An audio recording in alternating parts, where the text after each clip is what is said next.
मैं सबसे पहले सभापति महोदय आपका मैं धन्यवाद देता हूं कि मुझे आपने बजट पे बोलने का समय दिया है। मैं तीसरा सदस्य इस पे बोल रहा हूं। मैं अभी में से पूर्व कांग्रेस पार्टी के नेता माननीय शशि थरूर जी जो बात कह रहे थे, उन्होंने बहुत सारे आंकड़े दिए हैं। सभापति महोदय, वही मिलते जुलते आंकड़े हमारे पास भी हैं। जब कभी जवाब आए तो शायद उन आंकड़ों का जवाब भी आए। और जब वो अपनी बातों को ख़त्म कर रहे थे तो वो एक शेर पढ़ के गए हैं। मिर्ज़ा गालिब का एक शेर पढ़ के गए हैं सभापति महोदय। सभापति महोदय, यही शेर अगर बीजेपी को पढ़ना होता तो बीजेपी कैसे पढ़ती? अगर यही शेर बीजेपी को पढ़ना पड़ता तो वो पढ़ते कि हमको मालूम है स्वर्ग की सच्चाई, लेकिन दिल को बहलाने के का गालिब ये ख्याल की जगह सोच अच्छा है। सभापति महोदय, यही फर्क है। सबका साथ, सबका विकास। सभापति महोदय, बोलने से पहले मैं जब बजट को देख रहा था और अक्सर सरकार को पिछले कई सालों से चलता हुआ मैं देख रहा हूं, मैं कहना चाहता हूं, क्यों झूठे ख्यालों में दिन रात करें जो बनाते हैं हवा में बातों के महल, आओ उनसे कुछ जमीनी बात करें। सभापति महोदय, बजट आने से पहले और बजट आने के बाद पूरा देश और पूरे देश में ये बहस चल रही थी कि अमेरिका को लेकर के डील होने जा रही है। सभापति महोदय, मुझसे पहले अभी जो भारतीय जनता पार्टी की माननीय सदस्य बोल रही थी, और भारतीय जनता पार्टी का ये पक्ष है कि हम लोगों ने दुनिया में बहुत सारे देशों से फ्री ट्रेड एग्रीमेंट कर लिया है। सभापति महोदय, मैं भारतीय जनता पार्टी की सरकार से जानना चाहूँगा, अभी कितने देश और बचे हैं जिससे आप फ्री ट्रेड एग्रीमेंट नहीं कर पाए हैं? कुछ ऐसे भी देश बचे होंगे शायद जिनसे आपकी इच्छा होगी कि हम फ्री ट्रेड एग्रीमेंट कर लें। और सभापति महोदय, का फ्री ट्रेड एग्रीमेंट हो भी जाते हैं। जो लोग कभी रुपए के बारे में बहुत चिंता करते थे, कभी कभी उम्र से, कभी कभी दूसरे लोगों के उससे जोड़ देते थे, इतने सब फ्री ट्रेड एग्रीमेंट होने के बाद और अमेरिका से डील नहीं ढील हुई है, उसके बाद हमारा रुपया कहां पहुंचेगा? और अगर यही डील होनी थी तो 11 महीने इंतजार क्यों कराया? अगर यही डील होनी थी सभापति महोदय, तो 11 महीने किस बात का इंतजार था? हमारे कारोबारियों को या हमारे जितने भी उद्योग से जुड़े लोग हैं, उनके साथ ये परेशानी क्यों? बजट पर सबसे पहला सवाल यही है कि डील पहले बनी है बजट।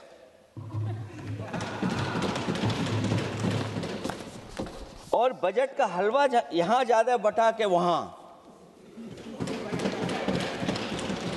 सभापति महोदय, स्वदेशी, आत्मनिर्भर, ये शब्द तो बहुत अच्छे लगते हैं, लेकिन जब डील हो गई है तो क्या इस बजट को लाने से पहले आत्मनिर्भरता और स्वदेशी को अपने अपने शब्दकोश से हटा दिया है, या इसको उल्टे अर्थ में विलोम शब्दकोश में डाल दिया है? और ये डील नहीं है जो हम आप सब समझ पा रहे हैं। शायद 70 वर्ष के लोग ये नहीं समझ पा रहे होंगे, लेकिन पूरा देश समझ रहा है कि हमने अपना बाजार एक बार और खोल दिया है। $500 बिलियन का व्यापार एक तरफा, हमारे आत्मनिर्भरता कहां जाएगी? स्वदेशी नारा हमारा कहां जाएगा? हमारे देश की जनता भाजपा से कह रही है कि जहां तक हमें मालूम है डील एक तरफा नहीं होती है। क्या ये बनी वहां पहुंची यहां जहां जैसे कोई एक पक्ष मान रहा हो? जनता भाजपा से यह भी जानना चाहती है कि 0 बड़ा के 18।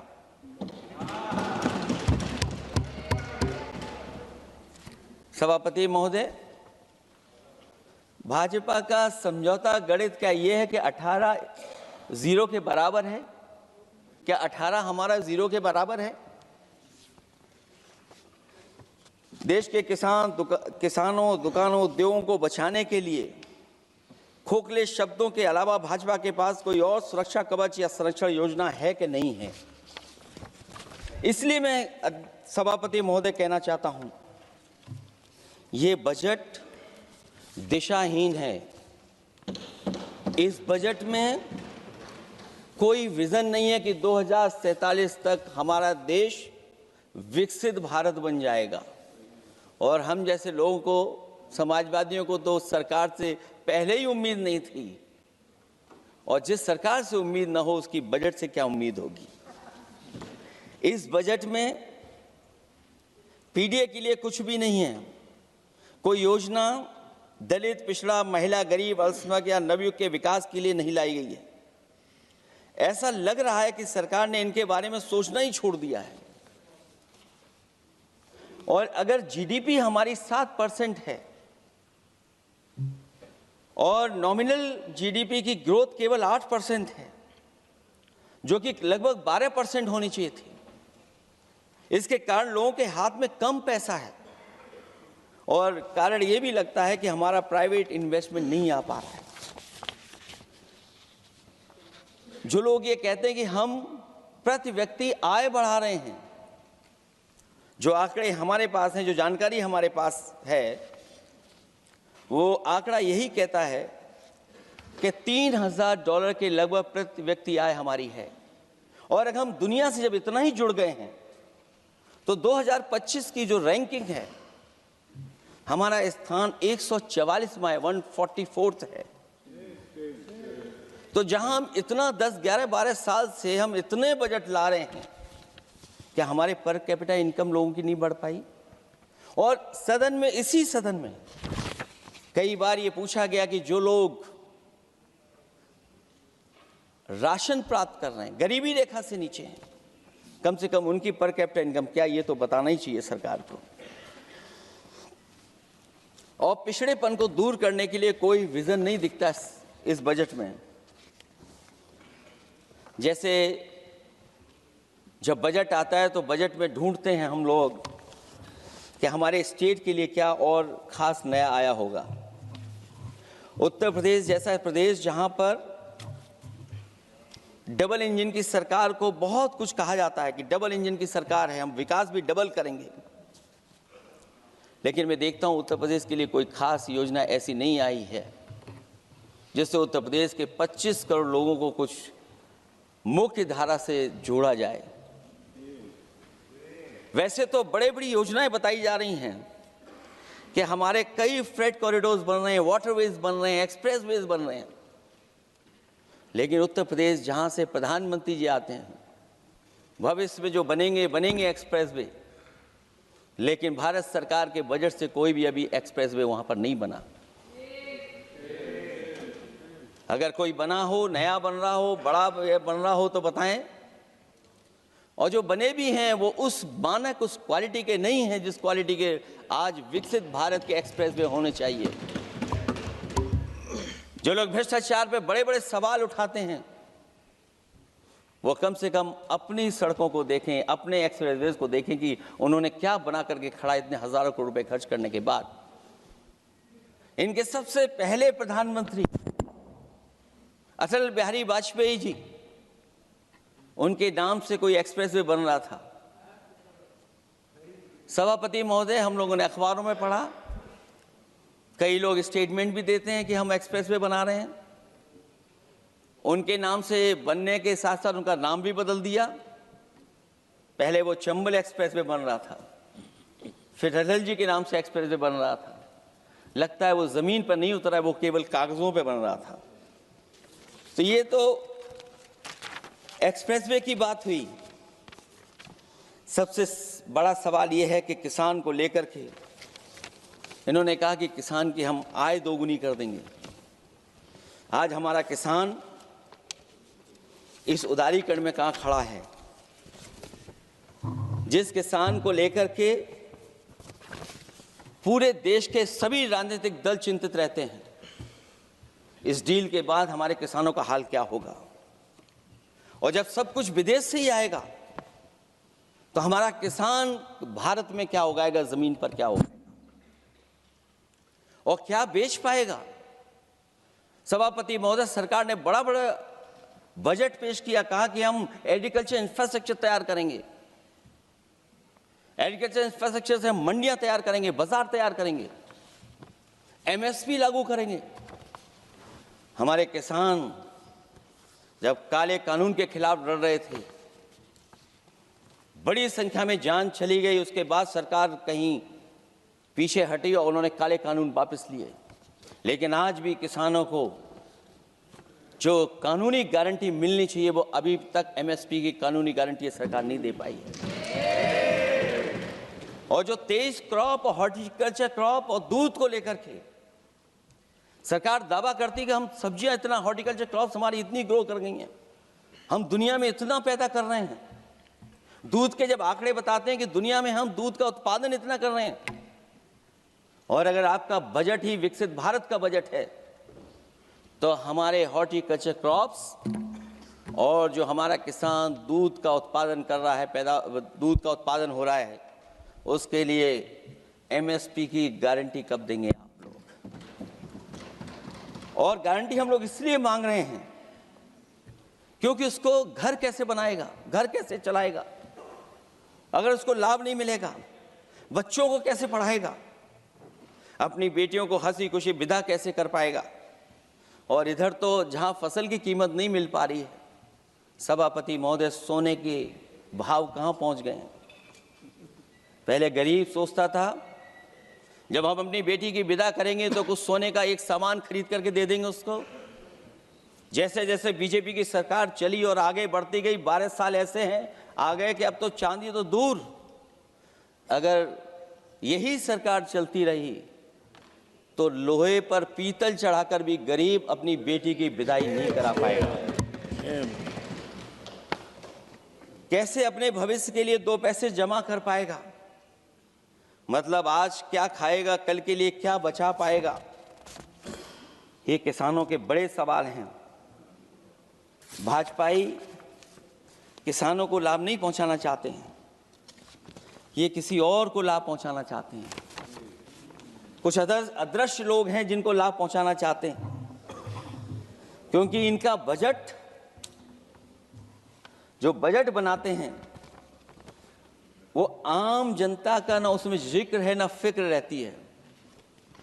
और अगर फिक्र होती उनको तो किसान की खाद समय पर मिल जाती, उनको बीज समय पर मिल जाता, सस्ती बिजली उपलब्ध हो जाती, सिंचाई या सिंचाई मुफ्त हो जाती थी। और मुझे याद है सभापति महोदय, समाजवादी सरकार में हम लोगों ने किसानों की सिंचाई मुफ्त करने के भी फैसले लिए। कीटनाशक दवाइयां कितनी महंगी हैं और सरकार ने किसानों को अपने हाल पे छोड़ दिया। मंडियों पे कहीं कोई खरीद नहीं है, और अगर खरीद हुई है तो सरकार बताए कि धान, आलू या गेहूं की खरीद में तो मिल जाती है उसको कीमत, लेकिन धान और आलू जैसी फसलों पर कोई सरकार कीमत नहीं दे पा रही है। महंगाई बेतहाशा बढ़ने पर भी इस बजट में जनता को टैक्स में न छूट देना टैक्स शोषण है। अमीरों के काम, कारोबार और घूमने फिरने पर 10 तरह की छूटें दी गई हैं, लेकिन बेकारी, बेरोजगारी से जूझ रहे लोगों की उम्मीदों की थाली खाली है। मध्यम वर्ग अपने आप को ठगा महसूस कर रहा है। शोषित, वंचित, गरीब व्यक्ति जहां था वैसे भी नीचे जाता दिख रहा है। इस बजट ने उसके चादर में पैबंद लगाने की जगह उसे और चिथड़ा कर दिया है, क्योंकि सामाजिक सुरक्षा केवल शब्दों की औपचारिकता रह गई है।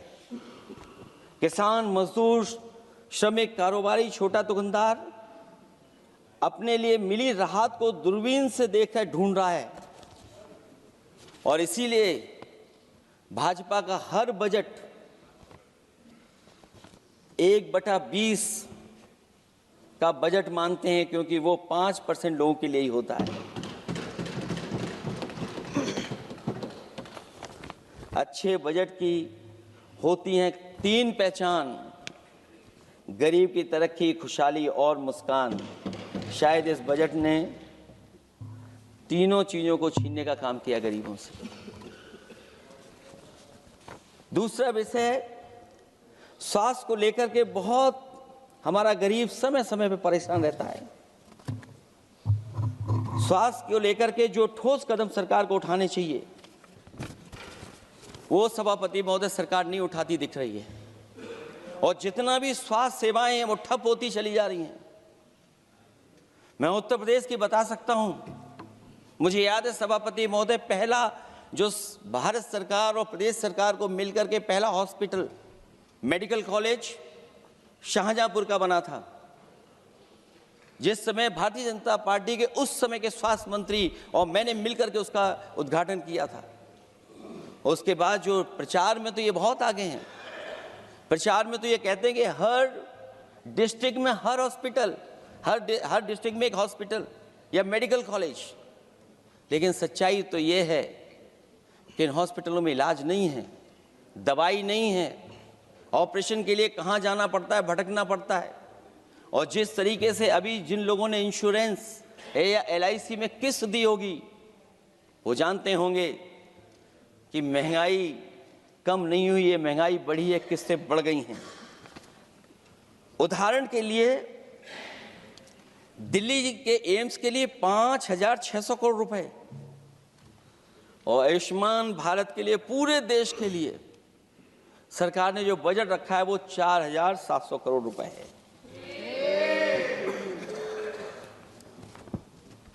सुनते हैं पहले उपवन में हर ऋतु में बहार गाती थी, कलियों का तो कहना ही क्या, मिट्टी में खुशबू आती थी। क्या? ये भी ज्ञात हमें उपवन में कुछ ऐसे भौरे आए थे, सारा चमन कर दिया मरघट, अपने साथ जहर लाए थे। लेकिन अगर चमन वाले ही भौरों के रंग ढंग अपनाएं, माली तुम ही फैसला कर दो, हम किसको दोषी ठहराएं। सभापति महोदय, मैं उत्तर प्रदेश से आता हूं, जहां पर प्रधान संसदीय क्षेत्र है। राजमाता पूजनीय अहिल्याबाई होलकर जी, उनकी मूर्ति थी, उसको बुलडोजर से तोड़वा दिया। सभापति महोदय, कोई कल्पना कर सकता है एक मणिकर्णिका घाट जो हमारी पौराणिक पहचान रही, सदियों से हमारी विरासत की पहचान रही, सनातनी काशी की विरासत रही, वहां पे इनकी सरकार ने प्रधान संसदीय क्षेत्र में बुलडोजर चला करके हमारी पूजनीय अहिल्याबाई होलकर की मूर्ति को इन्होंने तोड़ने का काम किया। और सभापति महोदय, केवल एक मूर्ति नहीं, वहां पर अगर हम गिनती करेंगे, 1 नहीं, 2 नहीं, 3 नहीं, 4 नहीं, 5 नहीं, 6 नहीं, 7 नहीं, लगभग 100 मंदिरों को तोड़ने का काम इसी सरकार में हुआ है। केवल मंदिर नहीं तोड़े गए सभापति महोदय,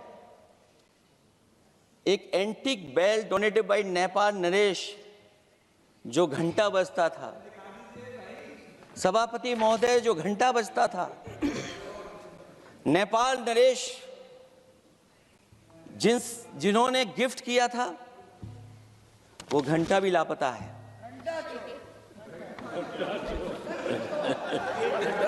केवल घंटा ही लापता नहीं है,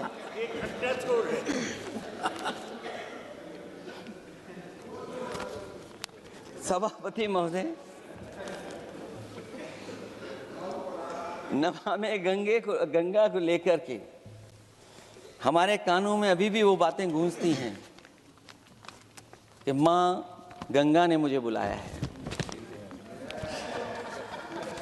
क्या बात है कि पिछले 11 साल से माँ गंगा ने बुलाया ही नहीं किसी को। माँ गंगा बह रही हैं, जो उसके पैरामीटर्स हैं, जिस पैरामीटर्स को हर दिन नापा जाता है, उसमें डिसॉल्व ऑक्सीजन, सीओडी, बीओडी और तमाम पैरामीटर्स, आज किस हालत में है माँ गंगा। कोई कह रहा था कि अब गंगा बह करके दूर तक जाएंगी, लेकिन शायद वो ये नहीं जानते होंगे कभी कभी उल्टी गंगा भी बहती है। जब उल्टी बहेगी तो यूपी के आते आते आप बाहर हो जाएंगे। सभापति महोदय, नमामि गंगा, मां गंगा में जुड़ने वाली नदियां, वरना नदी को एक संरक्षण कैसे हो, ब्यूटिफिकेशन कैसे हो, रिवर फ्रंट कैसे बने, उसकी शुरुआत की थी। लेकिन सभापति महोदय, इनकी बुलडोजर सरकार ने उसका काम रोक दिया। काली नदी किस हालत में है। यमुना के बारे में दिल्ली की सरकार जब बनानी थी तो कहा कि हम दुनिया का सबसे बेहतर रिवर फ्रंट बनाएंगे यमुना पर। इसी राजधानी में कहा गया। आज बताइए यमुना की हालत क्या है। और अगर यमुना दिल्ली में गंदी हो रही है तो ये बह करके जब यूपी जाती है तो मथुरा में भी गंदी है। और थोड़ा बहुत साफ गंगा इसलिए हो जाती है क्योंकि जब चंबल का पानी उसमें जुड़ता है, थोड़ी बहुत यमुना साफ हो जाती है। उसके बाद यमुना में भी कोई सफाई का सरकार ने इंतजाम नहीं किया। और आज भी मैं कहता हूं, देश का सबसे अच्छा रिवर फ्रंट अगर कहीं बना है तो लखनऊ में बना है, गोमती रिवर फ्रंट।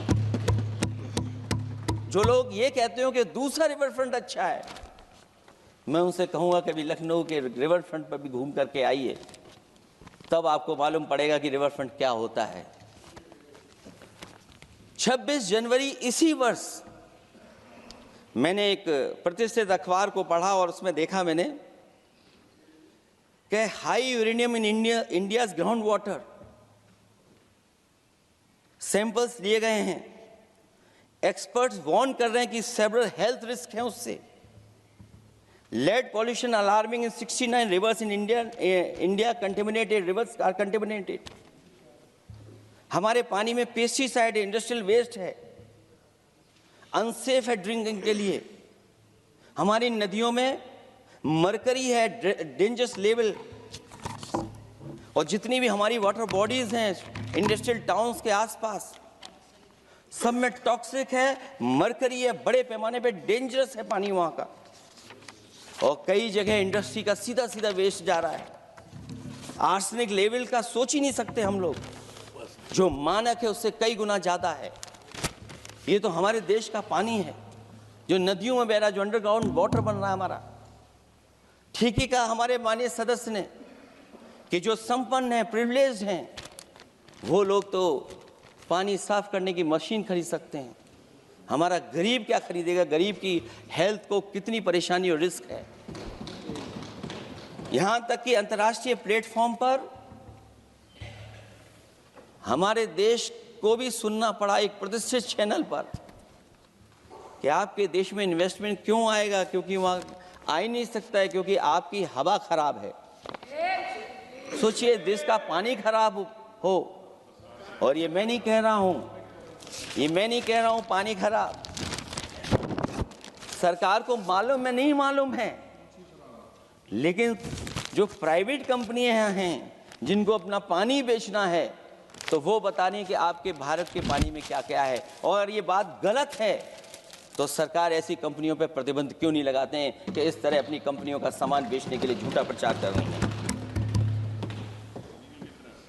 जो चर्चा होने लगती है हवा खराब है, हालांकि उत्तर प्रदेश आते आते सरकार की भी हवा खराब हो जाती है। सरकार सबको डराती है, लेकिन सरकार को कोई नमस्कार न करे उसको नहीं डरा सकते आप।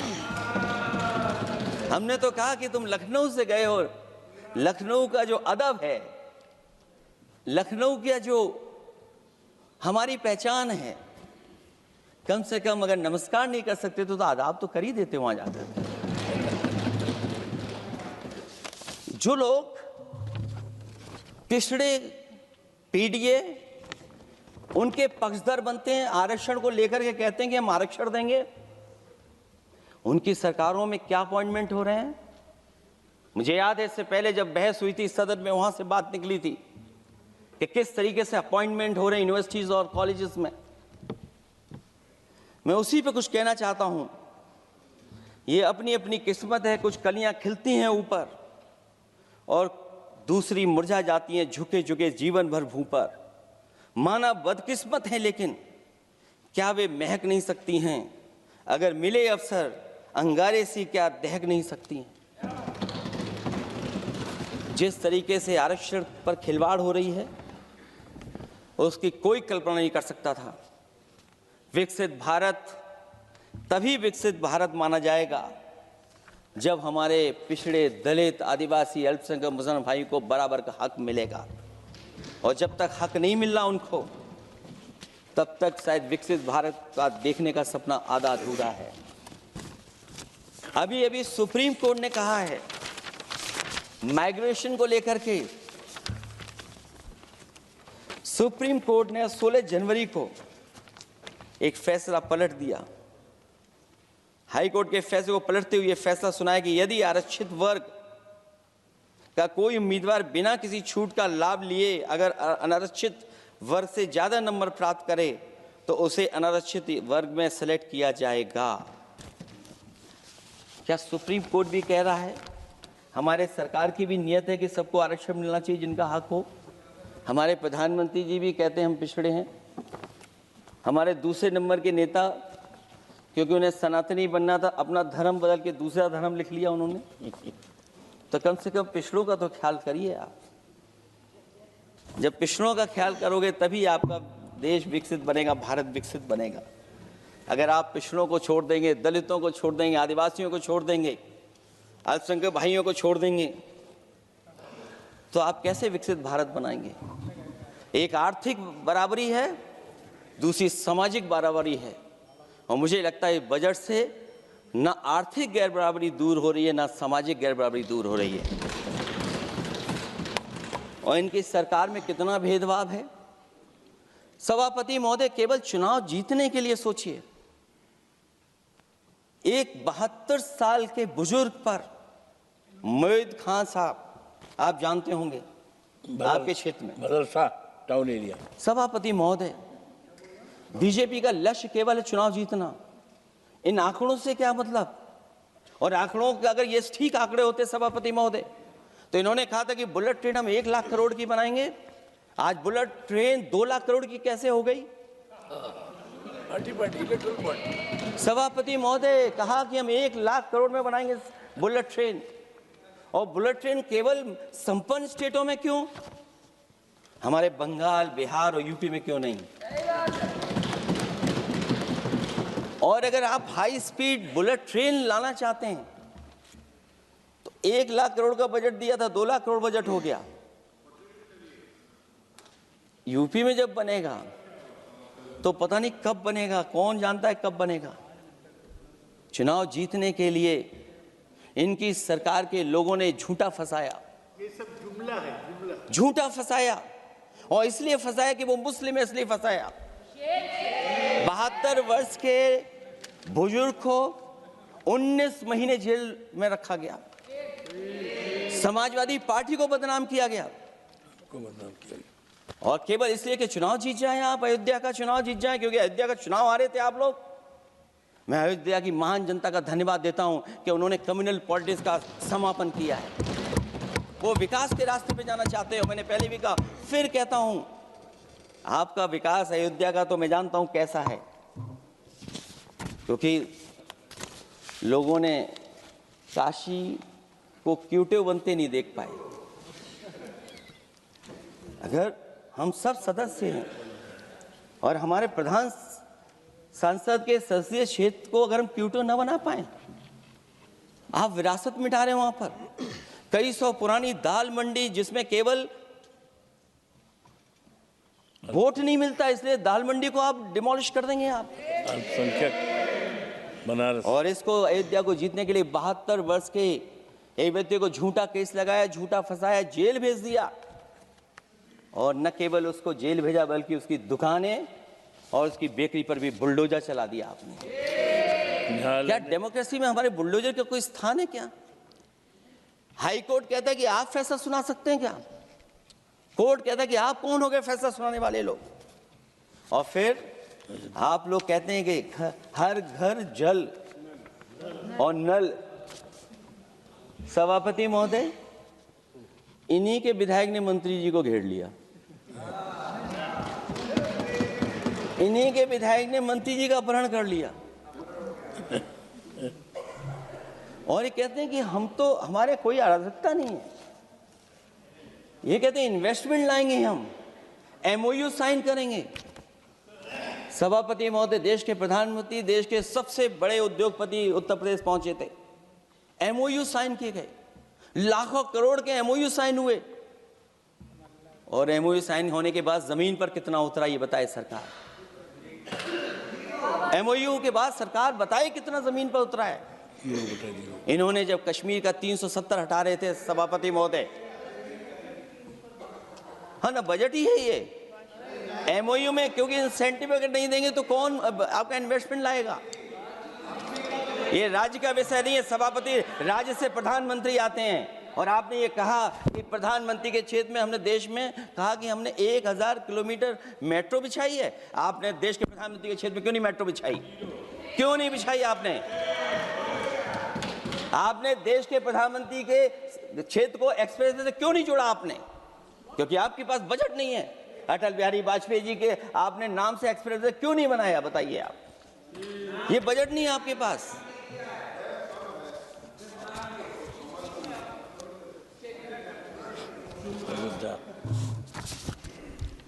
अयोध्या एयरपोर्ट घोटाला, एयरपोर्ट बनते ही पानी टपकने लगा। एयरपोर्ट तो दिल्ली का है, बजट तो दिल्ली ने दिया होगा। अयोध्या रेलवे स्टेशन, हमारे कन्नौज का रेलवे स्टेशन बनते ही गिर गया और गिरने के बाद अभी तक नहीं बन पाया। तो ये बजट का हिस्सा नहीं है क्या? आप वाटरवेज बात कर रहे हैं, गंगा साफ नहीं है, आप पानी का जहाज कहां ले जाएंगे? बिहार में जाकर के रुक जाएगा। पिछली बार भी एक पानी का जहाज चला था, बनारस से जाते ही बिहार में रुक गया, जाकर के पटना भी नहीं पहुंच पाया। Rampath, sewer line smart city का हिस्सा है।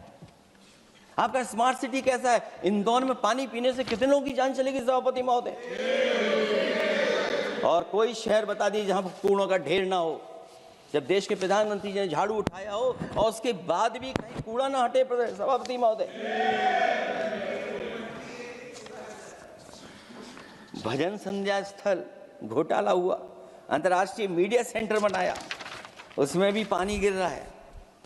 लाइट सजावट की चाइनीज आई हैं। हमारे देश का कारोबार कैसे उलझा दिया आपने? चीन और अमेरिका और थोड़ा बहुत रशिया, विदेश नीति तो असफल हुई है, लेकिन हमारा बाजार को भी पूरा बेच दिया। और चीन के सवाल पर सभापति महोदय, चीन हमारी जमीन पर भी निगाहें रखे हुए है और हमारे बाजार पे भी। इसलिए जो सरकार फैसला ले बड़ी सावधानी से ले। मैं कितनी बातें बताऊं वहां पर। सेना की जमीन ले लिया, जमीनें जाने कहां चली गई हैं। इसलिए सभापति महोदय, ये बजट दिशाहीन है। ये 2047 में हमारा विकसित भारत तो नहीं बनेगा। और जिस तरीके से बेरोजगारी बढ़ी है, बेरोजगारी को लेकर के जो चिंता रही, हमेशा रहती थी, और जो सरकार ने बड़े बड़े फैसले भी लिए थे, जानकारी दी थी कि हम बेरोजगारी ऐसे दूर कर लेंगे। मेक इन इंडिया का जो सपना दिखाया था, आखिरकार मेक इन इंडिया का सपना कहाँ पूरा हो पा रहा है? मेक इन इंडिया का जो शेर था वो जंग खा रहा है सभापति महोदय। जो योजना लेकर के आए थे, एम्प्लॉयमेंट लिंक्ड इंसेंटिव्स, सरकार बताए कि हमें कितना उसमें लाभ पहुंचा है। 2024-2025 के बजट में इन योजनाओं के लिए 33,000 करोड़ रुपए आवंटित किए गए थे, लेकिन खर्च कितना हुआ? 1,700 करोड़ रुपया केवल। एक आपने पिछली बार सपना दिखाया था कि इंटर्नशिप की योजना, इंटर्नशिप वाली योजना जो घोषित की, जिसके लिए 10,000 करोड़ रुपए आवंटित किए थे आपने, लेकिन उसमें खर्च कितना हुआ है? 500 करोड़ रुपया। और जो लक्ष्य रखा था आपने रखा था 5 साल में 1 करोड़ लोगों को, लेकिन इसमें आए कितने? 1,65,000 लोगों ने फॉर्म भरा, ऑफर दिया उन्होंने, लेकिन फाइनली जिसमें ऑफर जिसका सिलेक्ट हो वो केवल 16,000 लोगों को काम पहुंचा है। सोचिए, हमारा देश इतना बड़ा, जहां करोड़ों को आप इस योजना से जोड़ना चाहते थे, केवल 16,000 लोग जाएंगे उसमें। ये आपको बेरोजगारी खत्म करने की योजना है आपकी।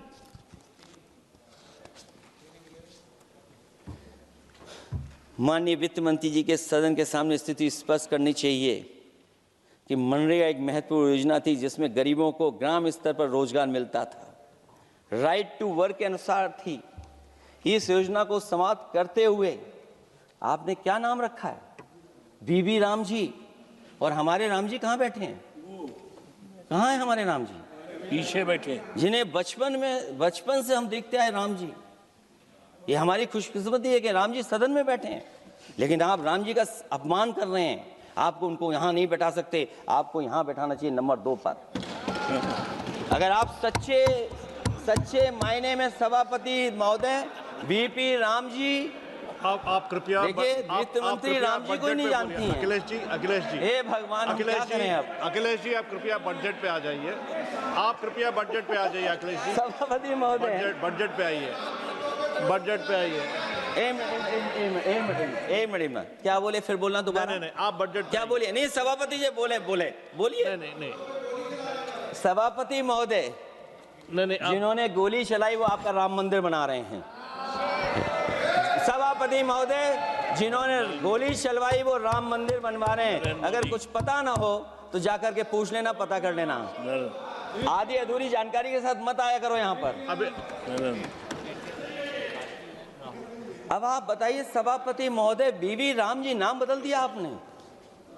यूपी जैसा बड़ा स्टेट, उसको क्या मिलेगा अब, जहां पर 1,000 ग्राम सभाएं अर्बन हो गई हैं। जब 1,000 ग्राम सभाएं अर्बन हो गई हैं और 40% व्यय प्रदेश सरकारों पर डाल दिया गया है, ये स्कीम कैसे चलेगी आपकी? मैंने पहले ही कहा था कि एमएसपी की लीगल गारंटी मिलनी चाहिए। और जिस तरीके से किसान आत्महत्या कर रहा है, एनसीआरबी के आंकड़े सरकार के पास होंगे कि किसान कितनी आत्महत्या कर रहा है। जिन्होंने ये कहा कि 2022 तक हम दोगुनी आय कर देंगे। आप बताइए, आलू की पैदावार की क्या आय दोगुनी हो गई? धान की पैदावार करने वाले की आय दोगुनी हो गई। आपको गाय से बहुत प्रेम है। हमारे क्षेत्र में खुद एक काऊ मिल्क प्लांट बना, यूपी का पहला काऊ मिल्क प्लांट। आपकी सरकार ने उसको बंद कर दिया। आप कहते गाय की सेवा करो, लेकिन पहला यूपी का काऊ मिल्क प्लांट वो आपसे बंद हो गया। अगर शायद हम ऊंट के मिल्क की चॉकलेट बना रहे होते उस प्लांट से, तो वो प्लांट चलता रहता। आय दोगुनी कितनी हुई है बताएं सरकार? मत्स्य पालन और पशुधन विकास की तरफ सरकार का कोई ध्यान नहीं है। सरकार का कहना है कि वित्त अच्छी हुई है, लेकिन क्या कारण है कि एफडीआई में लगातार कमी आ रही है? विदेशी इन्वेस्टर्स क्यों बाहर ले जा रहे हैं? भारत में इन्वेस्ट करने के लिए क्यों नहीं इच्छुक हैं? और शेयर मार्केट क्यों इतनी जल्दी गिर जाता है? रुपए के मूल्य में डॉलर के विरुद्ध निरंतर गिरावट आ रही है। और इसके बाद सभापति महोदय, इस डील और ढील के बाद हमारा रुपया कहां होगा, ये सरकार जरूर बताए हमें। मैन्युफैक्चरिंग में कोई सुधार नहीं हो रहा है। अभी भी हम जीडीपी के 15% पर मैन्युफैक्चरिंग पर निर्भर हैं, जबकि मैन्युफैक्चरिंग के शेयर मेक इंडिया के अनुसार अभी तक 25% होना चाहिए था। इससे स्पष्ट लगता है कि मेक इन इंडिया, आत्मनिर्भर भारत और पीएलआई योजना सफल नहीं हो पाई हैं, और उसी का परिणाम है कि आज हमारे नौजवानों को रोजगार और नौकरी नहीं मिल पा रही है। सरकार उद्योगपतियों के साथ खड़ी है। सरकार द्वारा लेबर कोड्स लाए गए हैं, जिन लेबर रिफॉर्म्स के रूप में दर्शाया जा रहा है वो लेबर कोड एम्प्लॉयर के हित में है, लेबर के पक्ष में नहीं है और मजदूरों के नहीं है। अब अधिकांश उद्योगों द्वारा लेबर को कोई भी नौकरी से निकाला जा सकता है। इतना तानाशाही होगी कि जब चाहेंगे तब निकाल देंगे। उनके 8 घंटे से अधिक काम कराया जा सकता है। परमानेंट एम्प्लॉयमेंट की बजाय कॉन्ट्रैक्चुअल एम्प्लॉयमेंट की व्यवस्था की है सरकार ने। सोचिए, यही सरकार है कि सबका साथ सबका विकास। एयर पॉल्यूशन को लेकर के मैं पहले ही कह चुका हूँ और शहरी विकास तो इनका मैंने क्योटो को मैं देखा है, इसलिए उस क्योटो के बारे में मैं ज़्यादा नहीं कहना चाहता हूँ। अंत में मैं इतना ही कहूँगा कि स्वास्थ्य और शिक्षा के केवल 10% और 14.2% बजट बढ़ाया गया है, जबकि पिछले वर्ष का पूरा बजट इन दोनों मदों में खर्च ही नहीं किया गया है। आखिरकार सरकार बताएगी खर्च क्यों नहीं हुआ, आखिर क्या कारण है, किसकी वजह से खर्च नहीं हुआ है। जल जीवन मिशन में 50,000 करोड़ रुपए खर्च नहीं हो पाए हैं और प्रधानमंत्री आवास योजना में 40,000 करोड़ रुपए, और हमारे देश के प्रधानमंत्री ने गांव गोद लिया था। वो लगता है उस गांव को अनाथ छोड़ दिया है प्रधानमंत्री जी ने। वो गांव ही अनाथ छोड़ दिया है।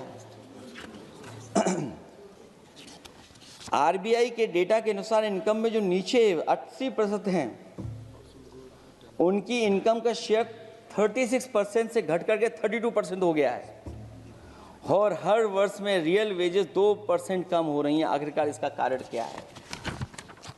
मुझे उम्मीद है सरकार बताएगी कि इसका कारण क्या है कि जिसकी वजह से लगातार गिरावट होती जा रही है। मैं रैंकिंग में नहीं जाना चाहता हूं कि हमारी रैंकिंग कहां है, गैर बराबरी की रैंकिंग में हम कहां पहुंच गए हैं, हम कितना नीचे पहुंच गए हैं। जो तरह तरह की रैंकिंग समय समय पर आती हैं, उन रैंकिंग के बारे में सरकार को ज़रूर पता होगा कि हम एजुकेशन इंडेक्स में कहाँ हैं दुनिया में, हम हेल्थ इंडेक्स में कहाँ हैं दुनिया में, और जो एयर क्वालिटी के इंडेक्स है उसमें हम दुनिया में कहाँ हैं। इसलिए सभापति महोदय, मैं अंत में इतना ही कहना चाहता हूँ कि ये बजट दिशाहीन है। 2047 तक विकसित भारत तो नहीं बनेगा, लेकिन हमारे गरीबों के साथ बहुत अन्याय होगा। जिस तरह एआई पे बात की गई है, एआई अगर अच्छाई और भलाई के लिए हो तो अच्छी बात है, लेकिन पता नहीं भारतीय जनता पार्टी पे कितना रिसोर्सेज हैं कि एआई और जितना भी हमारा वो है जो बजट है वो सबसे ज़्यादा खर्च वो करते हैं दूसरों को बदनाम करने के लिए। इसलिए इन्हीं शब्दों के साथ मैं सभापति महोदय का धन्यवाद देता हूं। मैं उम्मीद करता हूं कि सरकार इस बजट को गरीबों की तरफ मोड़ेगी, पीडीए के लोगों की तरफ मोड़ेगी, जिससे वो भी मुख्य धारा में खड़े हो सकें। बहुत बहुत धन्यवाद।